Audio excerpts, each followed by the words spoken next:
వైఎస్ఆర్ జిల్లా పులివెందులపై కూటమి సర్కార్‌కు కక్ష ఎందుకో అర్థం కావడం లేదు. పులివెందుల నుంచి వైఎస్ జగన్మోహన్ రెడ్డి ప్రాతినిధ్యం వహిస్తున్నారు. రాజకీయంగా ఏదైనా ఉంటే ఆయనపై కక్ష తీర్చుకోవచ్చు. అది ఎవరికీ అభ్యంతరం లేదు. కానీ మెడికల్ కాలేజీ ప్రారంభం కాకుండానే ప్రభుత్వమే అడ్డుపడిందన్న వార్తను ప్రజానీకం జీర్ణించుకోలేకపోతోంది. ప్రభుత్వం అంటే ప్రజల యోగక్షేమాలు చూసుకునేదే కదా! కానీ ఆ బాధ్యతను విస్మరించి అనుమతులొస్తే వద్దనుకోవడం బహుశా ఎక్కడ ఉండదేమో. గత ప్రభుత్వం పులివెందులలో మెడికల్ కళాశాలను నిర్మించింది. ఇంకా 15, 20% పనులు పెండింగ్‌లో ఉన్నట్లు తెలిసింది. అయితే పులివెందుల వైద్య కళాశాలలో 50 సీట్లలో ప్రవేశాలకు అనుమతులు ఇస్తూ ఈ నెల 6న నేషనల్ మెడికల్ కమిషన్ ఉత్తర్వులిచ్చింది. దీంతో కూటమి సర్కారుకి షాక్‌కు గురైంది.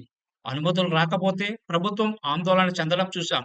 ఇదే విచిత్రమో గాని 50 సీట్లతో వైద్య కళాశాలను ప్రారంభించుకోవాలని ఎన్‌ఎంసీ అనుమతులు మంజూరు చేయగా మన ప్రభుత్వానికి మాత్రం కోపమొచ్చింది.